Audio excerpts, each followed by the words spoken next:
누구에게나 자신이 자랑스럽게 여기는 삶의 주제가 있습니다. 나는 이것 때문에 산다고 말할 수 있을 만큼 자랑스럽고 가치 있는 삶의 과제를 말하는 것이죠. 예컨대 학문이나 지적 성취를 삶의 과제로 삼고 사는 분들이 있습니다. 이런 분들은 교수나 학자가 되어야 되겠죠.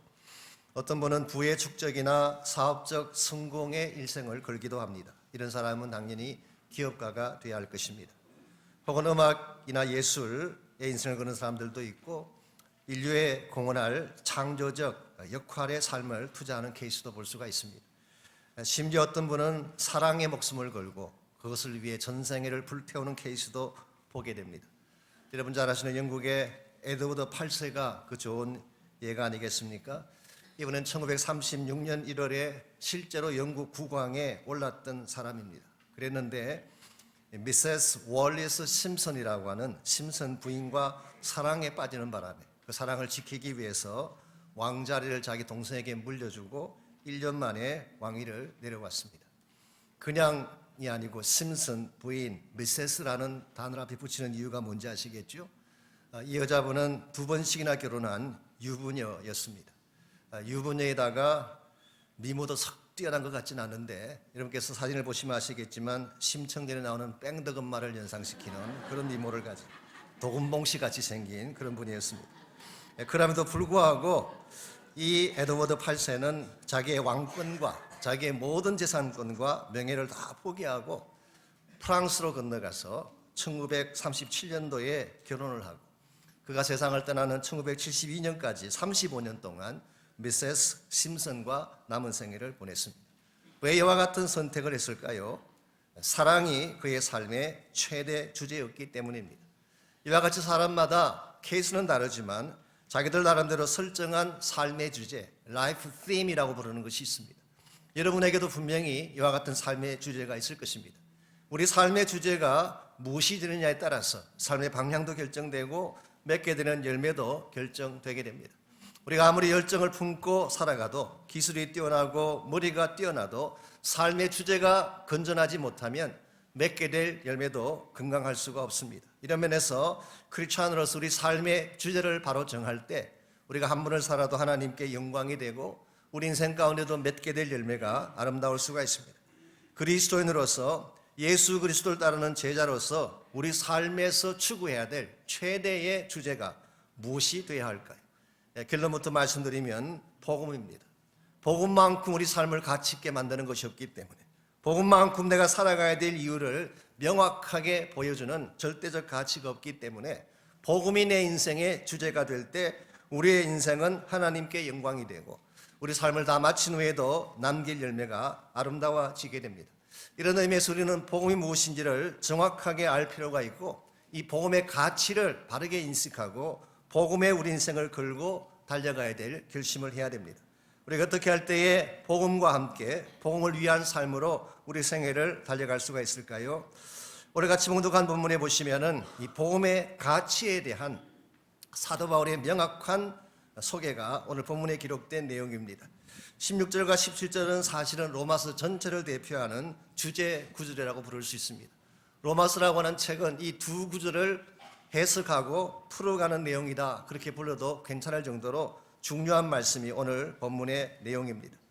흔히 사도 바울의 신학을 이야기할 때 바울 신학의 중심이 뭐냐 그렇게 물을 때에 일반적으로는 이신덕이 사상이다 혹은 이신칭의 사상이다 그렇게 이야기합니다. 쉽게 표현하면 믿음으로 의롭게 된다고 하는 justification by faith, 오직 믿음으로 의롭게 되는 이 사상이 사도 바울 신학의 핵심이다 그렇게 말씀들을 많이 하십니다. 물론 이것이 중요합니다. 이것이 구원론의 핵심이기도 합니다. 우리가 구원받는 것은 율법으로도 아니고 행위로도 아니라 오직 믿음으로 구원받는 것이 맞습니다. 이 말씀이 종교개혁자들이 개혁을 시작할 때에 가장 중요한 캐치프레이즈였기 때문에 이와 같은 구원론의 핵심에 대해서는 누구도 반론을 하지 않습니다. 그러나 과연 이와 같은 이신칭의의 이 교리가 바울 신학을 대표하는 중심인가? 여기에 대해서는 여러 가지 많은 이론들이 있습니다. 비교적 근래에 들어와서 영국과 호란을 중심으로 하는 학자들 가운데는 사도 바울의 신학의 핵심은 이신칭의가 아니라는 주장이 나오기 시작했습니다.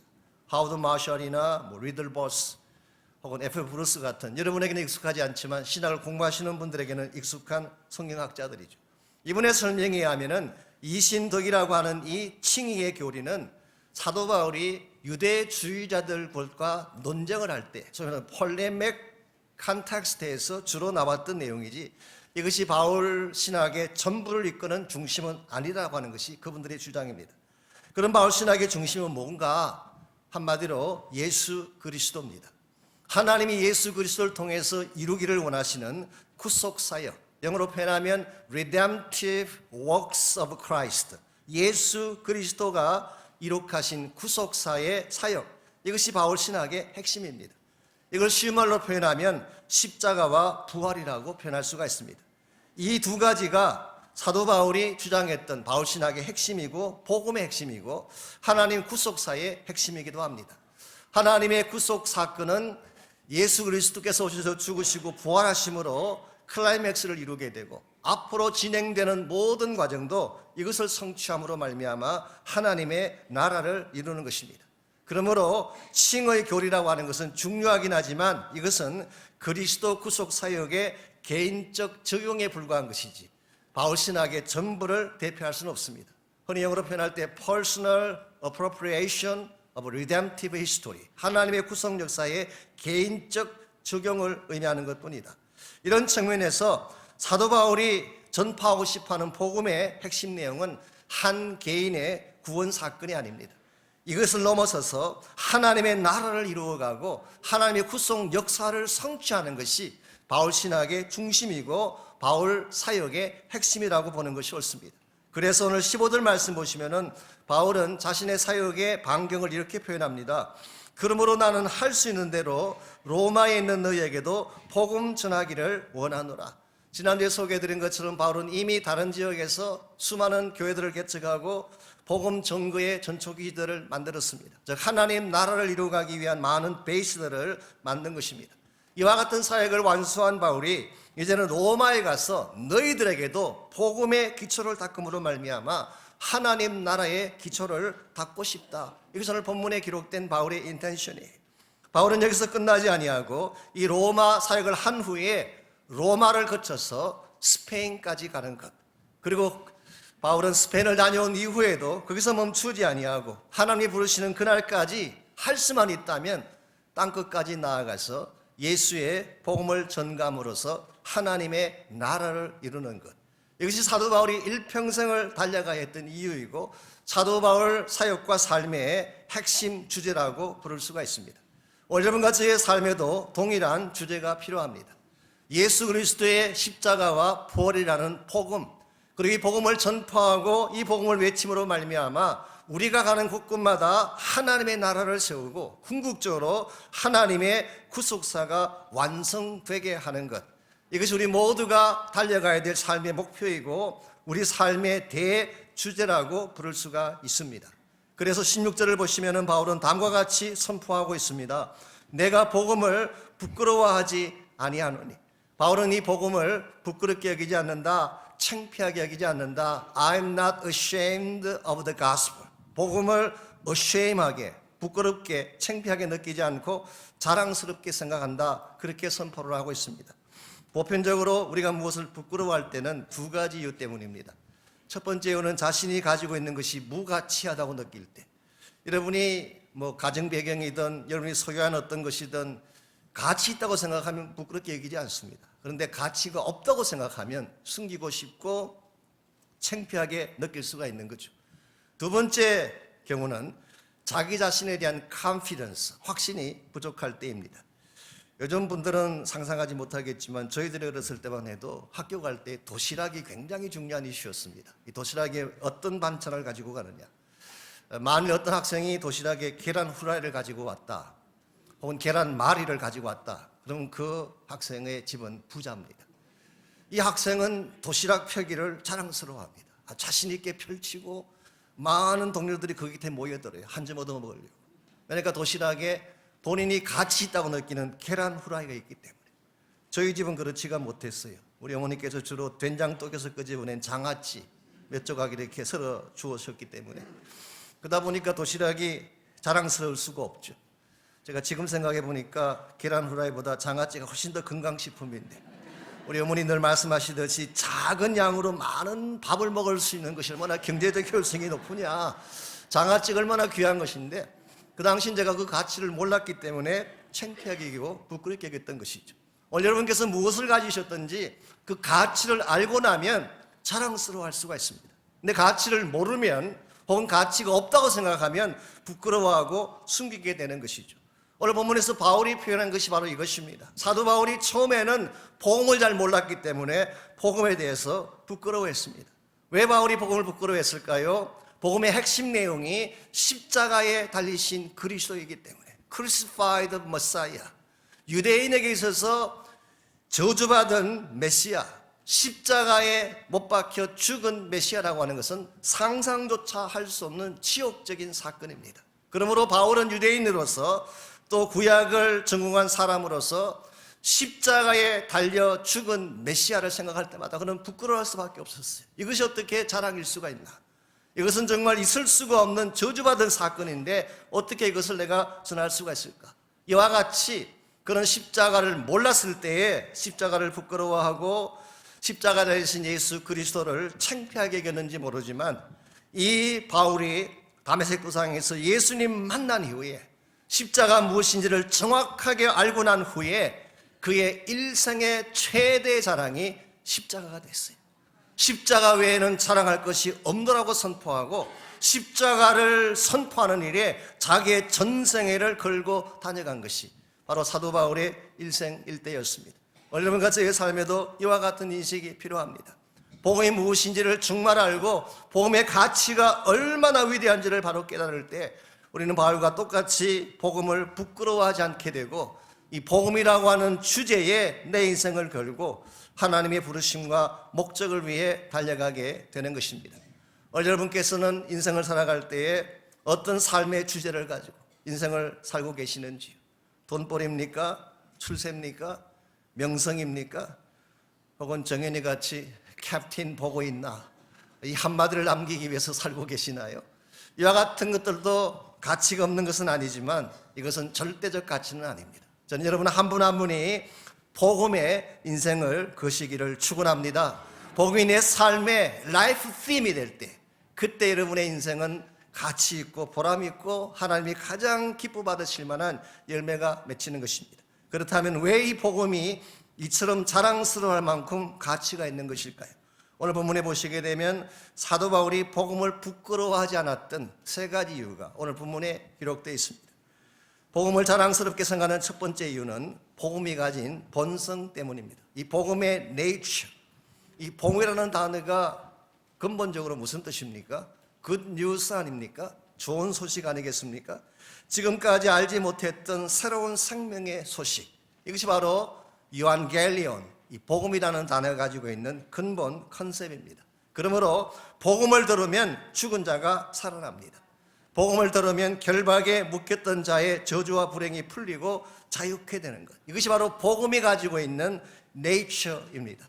그랬기에 17절의 마지막 부분을 보시면은 사도 바울이 하박국 2장 4절 말씀을 인용하면서 이렇게 기록합니다. 오직 의인은 믿음으로 말미암아 살리라. 이 하박국 2장 4절 말씀이 오늘 본문 외에도 우리 갈라디아서에도 한번 기록이 되어 있고 히브리서에도 한번 기록이 되어 있습니다. 세 차례 신약성경에 기록되어 있는데요. 여기서 강조점이 뭘까요? 오직 의인은 믿음으로 말미암아 살리라. 여기 산다는 말의 의미가 단순히 shall live, 산다, 생활한다 그런 의미에 불과할까요? 그런 의미보다는 조금 더 깊은 뜻을 가지고 있습니다. 우리 New Living Translation이 이것을 바르게 번역했어요. A righteous person has life, 생명이라고 번역을 했어요.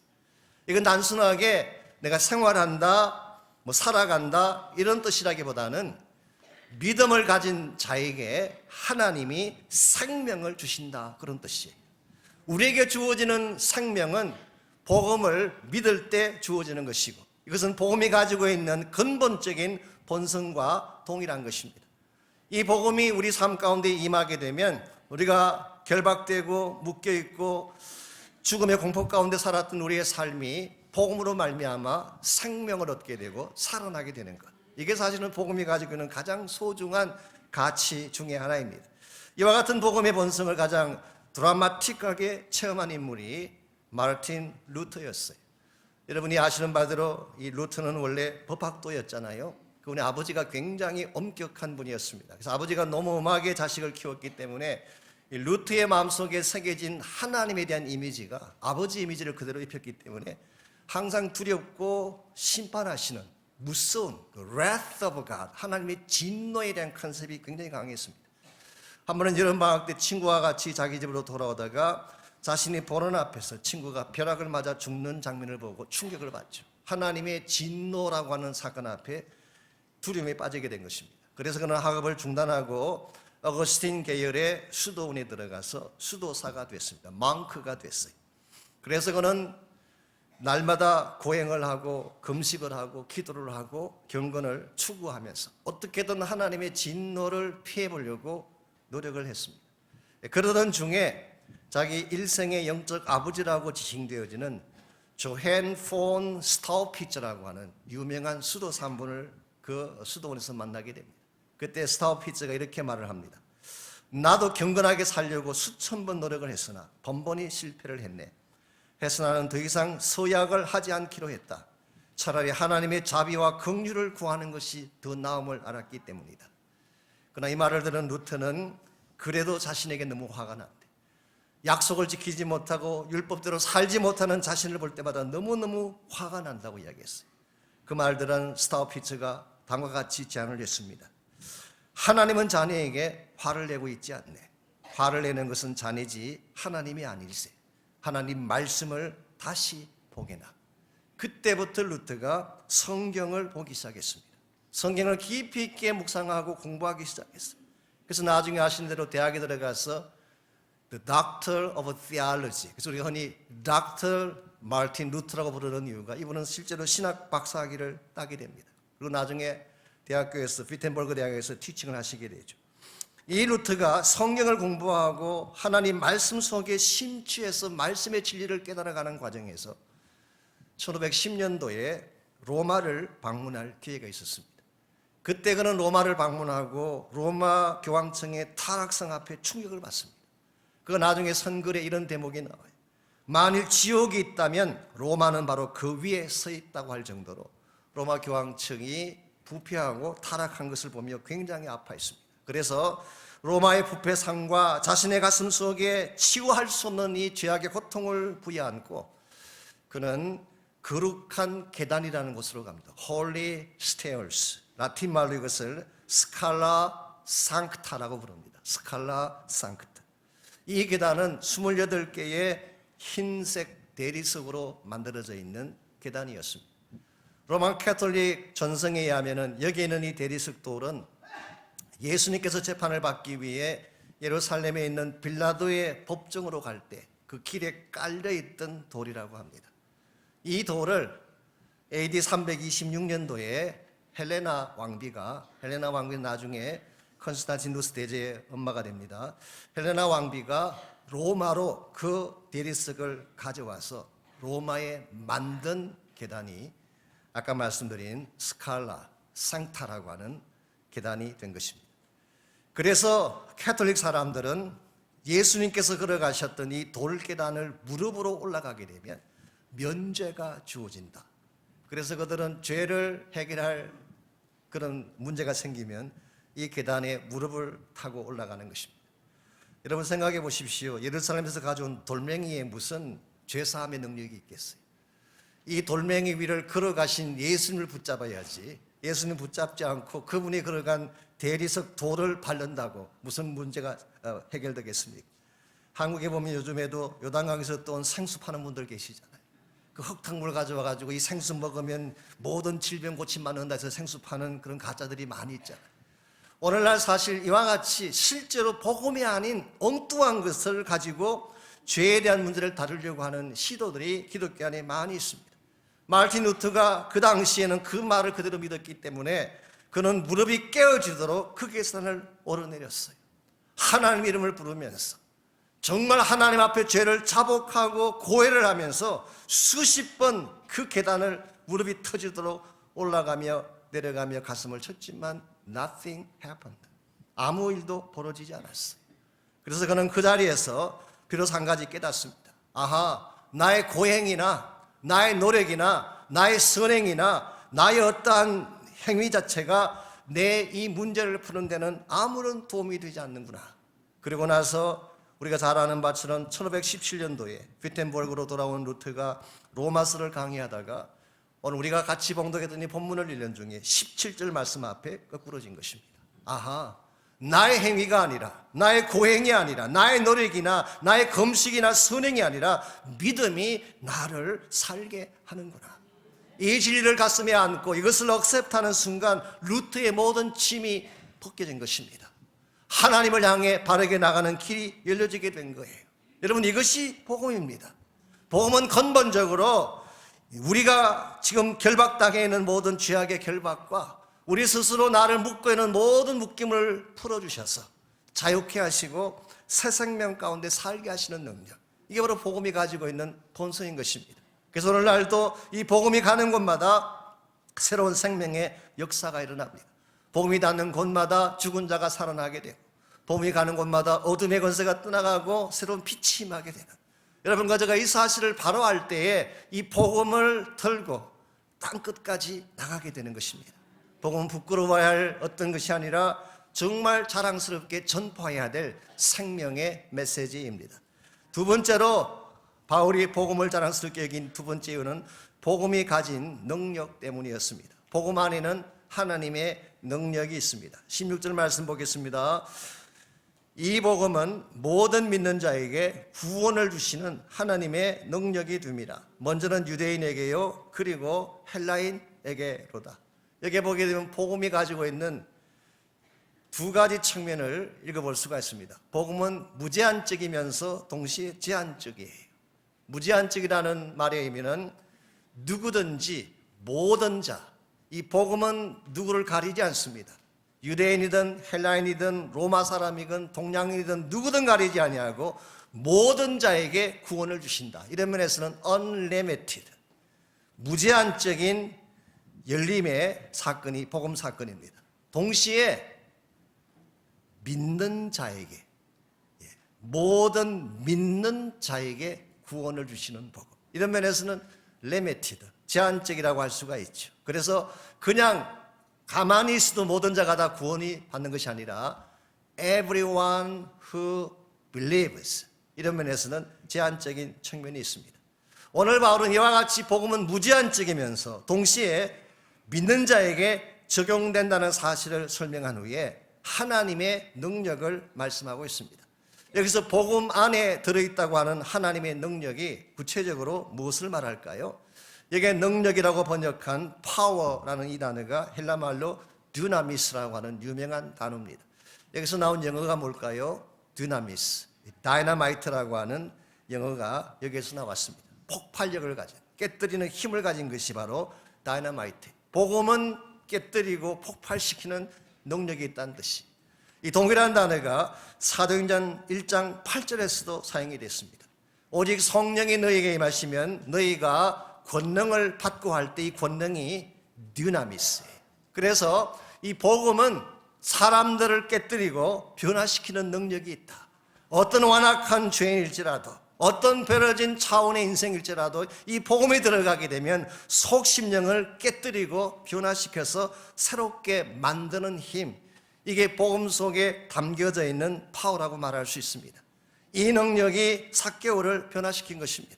그야말로 세리장으로서 착복하고 민족의 피를 빨아먹고 살아갔던 가장 치사하고 더러운 삭개오의 심령을 변화시킨 것은 복음의 주인이신 예수님이었어요. 7 귀신 들렸던 막달라 마리아를 새 사람 되게 만든 능력도 복음의 능력이었습니다.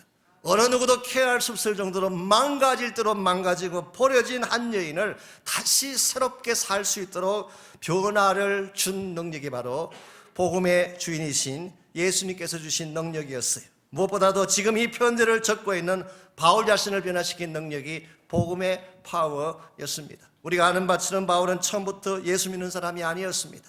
예수님을 against하고 대적하고 예수 믿는 사람들을 잡아 죽이던 파괴자였습니다. 그런데 자기의 의지와는 상관없이 이 강력한 복음의 능력이신 부활하신 예수가 찾아왔을 때 지금까지 하나님을 대적했던 그 강력한 자기의 의지를 깨뜨리고 하나님의 은혜 앞에 굴복시켜서 사울을 바울되게 만들었던 파워가 바로 복음의 파워입니다.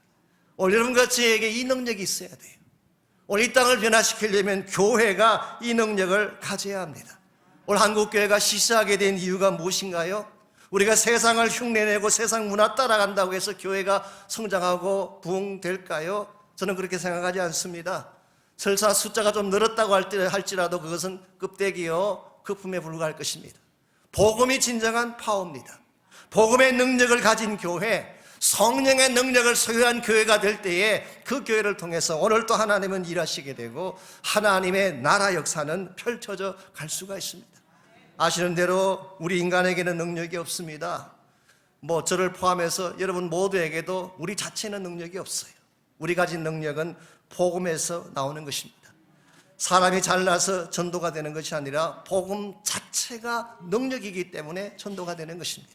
오늘과 이 사실을 잘 깨닫고 능력 그 자체인 복음을 소중히 여기고 이 복음의 능력을 전파하기 시작할 때에 우리 주변에는 하나님 나라의 새 물결이 일어날 수가 있고 새로운 변화가 도래할 수가 있는 것입니다. 지난 금요일 저녁에 오셔서 함께 하신 분들은 이미 다 들으셨겠지만 저는 정말 개인적으로 굉장히 많은 도전과 은혜를 받았습니다. 지난 금요일은 우리 청년들이 나와서 찬양도 하고 간증도 하고 말씀도 선포하셨어요. 솔직히 20대 청년 그러면은 놀기 좋아하고 먹는 것 밝히고 입는 것 밝히는 그런 세대 아닙니까? 그런데 그 청년이 시리아 땅에 가서 정말 복음을 받을 수 없는 그 땅에 가서 예수의 복음을 전한 스토리를 그냥 간증했잖아요. 한 자매를 만났는데 옷을 벗어서 자기 몸에 있는 칼자국을 보여주면서 당신이 믿는 예수님은 내 심장병도 고칠 수가 있느냐. 그때 그 청년이 대답하기를 물론이다. 당신의 심장만 고치는 것이 아니라 당신 영혼의 질병도 고칠 수가 있다. maybe 아마 그 자매의 상처가 말해주듯이 그는 그동안에 학대받든지 이슬람권에서 고통 가운데 살아왔을 가능성이 많습니다. 그때 그 자매에게 예수 그리스도는 당신의 육신의 질병만 치료할 뿐만 아니라 당신 마음속에 깊이 새겨 열리는 상처와 아픔과 죄악도 치유할 수가 있다. 그리고 기도하고 주님 영접하는 기도를 하게 했을 때 그 자매님이 예수님을 만난 이후에 밤이 맞도록 흐느꼈다는 스토리를 듣지 않았습니까? 이것은 복음이 아니면 할 수 없는 일입니다. 우리가 아무리 좋은 도구를 동원하고 시스템을 동원하고 아무리 화려한 프로그램을 동원해도 이와 같은 변화의 능력은 복음밖에 없습니다. 저는 저희 교회가 복음의 다이너마이트가 있는 교회가 되기를 바랍니다. 복음이 살아있는 교회, 복음의 역사가 나타나는 교회, 복음 때문에 변화하고 복음의 최대 가치를 부여하는 교회가 될 때 저는 이 교회가 숫자에 상관없이 마지막 시대 하나님의 나라를 이루는 교회로 쓰임받는다고 믿습니다. 이런 의미에서 교회를 교회되게 만드는 참된 능력의 원천은 복음의 파워입니다. 복음은 생명이 있습니다. 복음은 새 사람으로 만드는 변화의 능력이 있습니다. 그런데 여기에 덧붙여 또 한 가지 복음이 가지고 있는 축복이 있어요. 사도 바울은 이것 때문에 복음을 자랑스럽게 생각한다고 고백합니다. 그것은 복음을 통해 누리게 될 축복 때문입니다. 우리가 복음을 받게 되면 그것으로 끝나는 것이 아니라 복음 안에 계시는 하나님을 누리게 돼요. 이것이 사실은 진정한 구원의 삶이라고 표현할 수가 있습니다. 17절 말씀 보겠습니다. 복음에는 하나님의 의가 나타나서 믿음으로 믿음에 이르게 합니다. 여기에 복음 안에는 하나님의 의가 있다. Righteousness of God. 하나님의 의가 복음 안에 reveal 되어 있다. 나타나 있다. 그렇게 표현을 했는데요. 여기서 말하는 의가 무엇을 뜻할까요? 단순한 죄사함을 의미한다고 생각하는 분들이 많이 계세요. 과거에 더럽고 누추한 나의 모든 죄를 처리해 주신 것을 말한다. 그렇게 생각하는 분들이 많이 계십니다. 물론 틀린 말은 아닙니다. 당연히 예수님께서 십자가를 지심으로 하나님의 의를 이루셨기 때문에 과거에 내가 지었던 모든 죄를 담당하신 것 맞습니다. 우리가 예수님을 믿음으로 억셉트하게 되면 죄 사함 받고 과거로부터 자유케 되는 건 사실이에요. 그러나 그것뿐일까요? 우리가 예수를 믿는 이유가 죄를 처리하고 천국 가기 위함, 이것이 전부일까요? Maybe not. 아닐 가능성이 많습니다. 당신을 위한 로마서라는 책이 있습니다. 팀 켈러가 쓴 책인데 그 책에서 팀 켈러는 이렇게 지적합니다. 그와 같은 인식은 반쪽 구원받게 되지 못한다, 그렇게 이야기했어요. 쉽게 표현하면 죄를 처리하는 것까지만 하면, 내 과거의 모든 죄를 깨끗하게 하는 것까지가 구원이라고 생각한다면 그것은 구원 사건의 절반밖에 이해하지 못한 것이라는 것입니다. 실제로 오늘날 많은 설교자들이 죄에 대한 설교를 많이 하죠. 죄 짓지 마십시오, 술 마시지 마십시오, 마약하지 마십시오, 토막하지 마십시오, 간음하지 마십시오. 이것은 죄입니다. 죄로부터 돌아서야 합니다. 이런 설교를 많이 하죠. 이 설교도 필요합니다. 여러분 듣기 싫더라도 혹시 제가 설교할 때 잘 들으시길 바랍니다. 이 죄를 지적하고 회개를 촉구하는 설교도 필요합니다. 그런데 만일의 설교자가 죄를 돌이키라는 설교만 하고 거기까지만 하고 멈춘다면 이것은 반쪽밖에 말하지 않은 것입니다. 예를 들어서 마약을 끊었습니다. 만일 마약을 끊어라, 도박을 끊어라, 여기까지만 설교하고 멈추게 된다면 이분이 도박을 끊은 후에 그냥 그대로 있을까요? 거의 99%는 다시 도박으로 돌아갑니다. 마약했던 사람들 다시 99%는 다시 마약으로 돌아가요. 그것이 다른 어떤 종류의 죄라도 마찬가지입니다. 결국은 다시 돌아가요. 그러므로 죄를 끊은 후에 어디로 가야 할지를 말해줘야 돼요.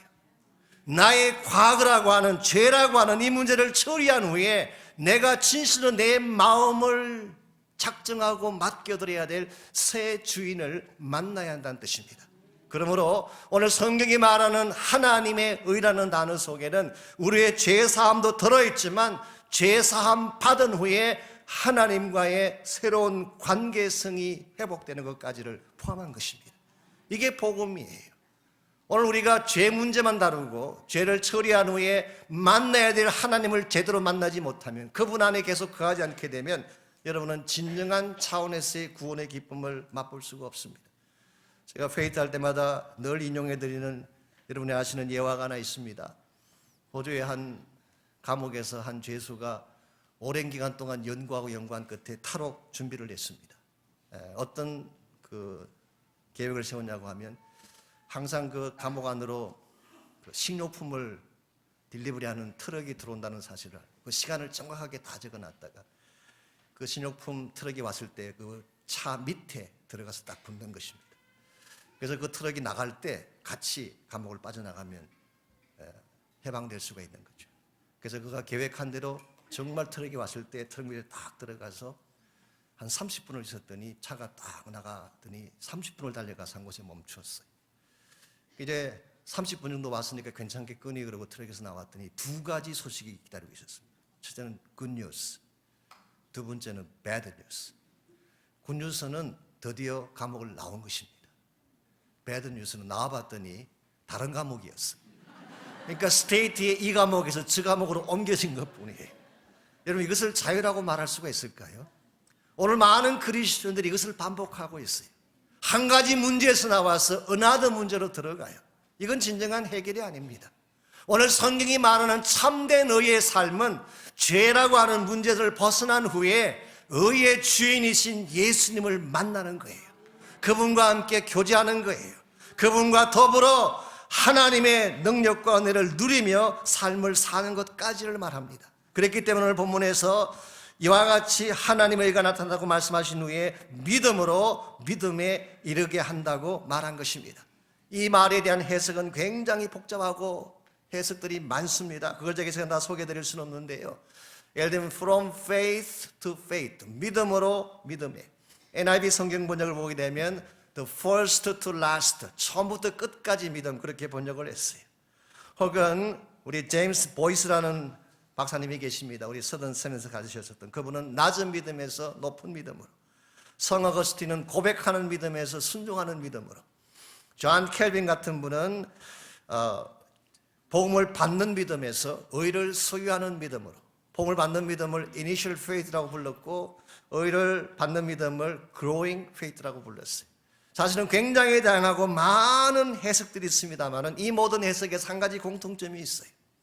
오늘 사도 바울이 말하는 믿음은 정체된 도식이 아니라는 것입니다. 스테이릭 포뮬라가 아니에요. 오늘 많은 사람들이 믿음을 그렇게 이해하세요. 무엇 따라서 하고 이렇게 영접기도 하고 한마디 하면 You are saved, 구원받았다. 이제 당신 뭐라든 천국 가게 된다. 그리고 사인하면 된 것입니까? 이건 굉장히 단편적이고 위험할 뿐만 아니라 오늘 본문의 말씀과도 차이가 많습니다. 제 개인 생각입니다만은 매일 오늘 한국교회가 이와 같이 파워풀하지 못하게 된 원인 중에 하나가 이 복음주의 교회들이 구원을 너무 도식화했기 때문이 아닌가. 구원을 단순화시킨 것은 좋지만 구원을 천국행 티켓처럼 라이센스를 받는 것처럼 했기 때문에 구원받은 이후에 삶의 변화가 없어요. 거룩함에 대한 삶의 변화가 없습니다. 나의 행동에 대한 책임이 없어요. 그러니까 구원은 받았지만 삶은 옛날과 똑같은 그런 면에서 무책임한 선데이 크리스찬을 양상하고 있는 것이 어쩌면 오늘 우리 한국교회의 문제일 수도 있습니다. 오늘 바울이 말하는 믿음은 스테이릭한 정체되어진 도식이 아니라 다이내믹하게 움직이는 믿음이에요. 무빙하는 것입니다. From faith to faith. 처음 받았던 믿음에서 그 믿음이 성장하고 움직이고 발전해서 더 하나님께로 가까이 나아가는 믿음.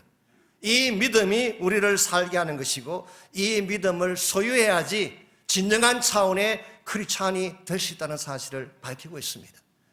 여러분들이 예수님을 영접한 이후에 여러분 믿음의 삶이 어땠는가요? 믿었으니까 구원받았으니까 됐다였나요? 아닙니다. 내가 예수를 영접하고 그리스도 안으로 들어온 이후에는 내 인생의 주인 되신 예수님과 관계성을 만들어 가야 돼요. 그분이 실제로 내 삶의 주인 되게 해야 합니다. 내 삶을 가이드하시고 내 삶을 위로해 주시고 내 삶에 문제가 생기면 치료해 주시고 나에게 필요한 모든 영적인 자원들을 공급해 주셔서 나로 하여금 건강하고 바른 믿음의 사람이 되게 하는 것. 이게 오늘 성경이 말하고 있는 믿음으로 의롭게 된다는 말의 실제적인 내용입니다. 이런 면에서 오늘 저희들의 믿음이 단순하게 도식적인 차원에서 끝나는 것이 아니라 믿음 이후에 예수를 나의 구원자로 영접한 이후에 그리스도 안에서 하나님 자체를 누리며 살아갈 삶이 필요합니다.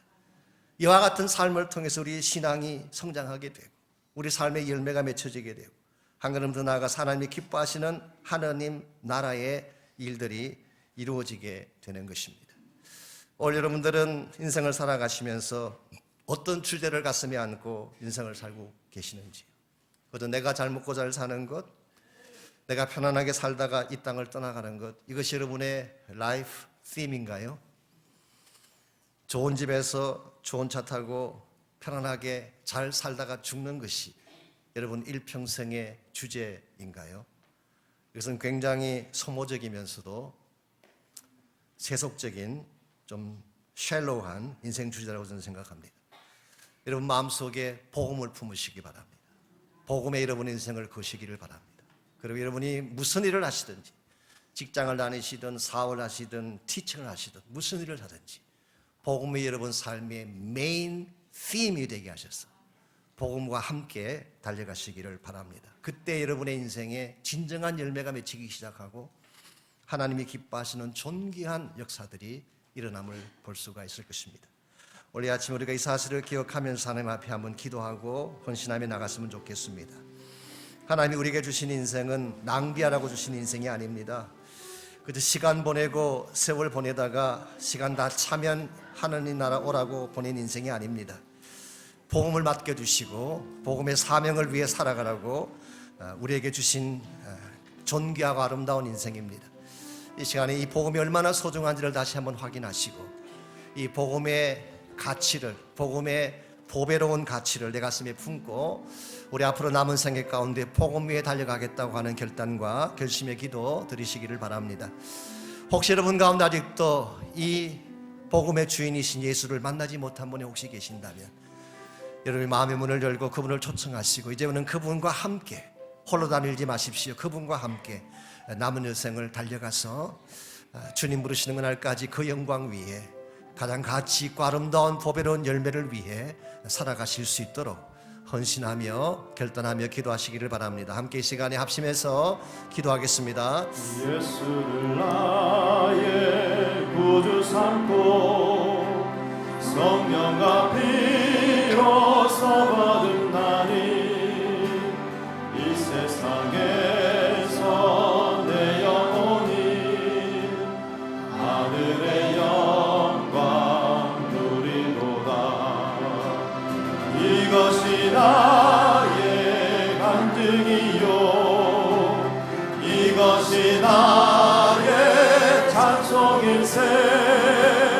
나 사는 동안 끊임없이 구주를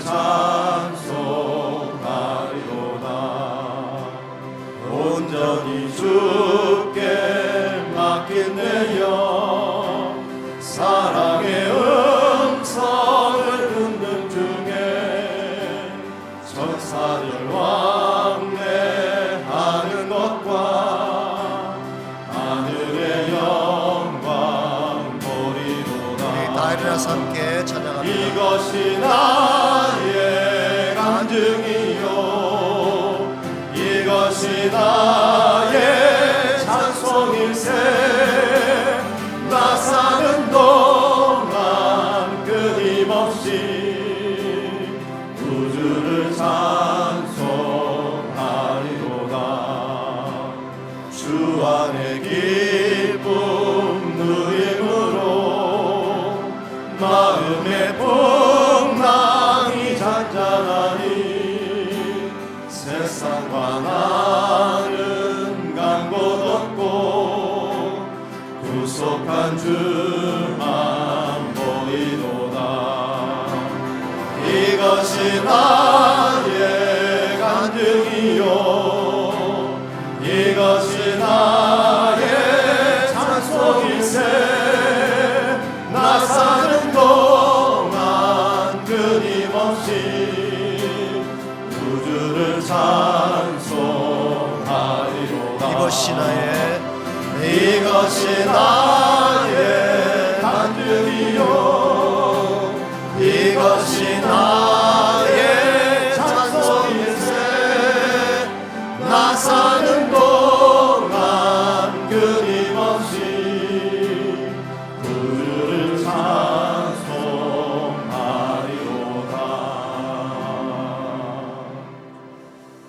하나님 감사합니다. 우리에게 복음의 축복을 허락해 주셔서 예수님 때문에 구원받게 하시고 그분의 영광과 임재와 능력 가운데 살 수 있도록 우리를 축복하신 것 감사합니다. 우리 일평생 복음이 우리 삶의 최대 자랑이 되게 하시고 복음이 내가 살아가야 될 이유가 되게 하시고 내 인생의 라이프 팀이 되게 해주셔서 주 예수 오시는 그날까지 이 복음 향해 달려나아가는 우리 모두 되게 하여 주시옵소서. 이제는 우리 구주 예수 그리스도의 은혜와 하나님 아버지의 무한하신 사랑과 성령님의 충만한 능력의 임재하심이 오늘 주 앞에 나와 찬양하고 예배하고 돌아가는 모든 사랑하는 주의 백성 한 분 한 분에게 그들의 가정과 삶의 터전과 자녀들과 자손들 위해 이제로부터 항상 함께하여 주시기를 우리 주님 예수님의 이름으로 간절히 축원하옵나이다. 아멘.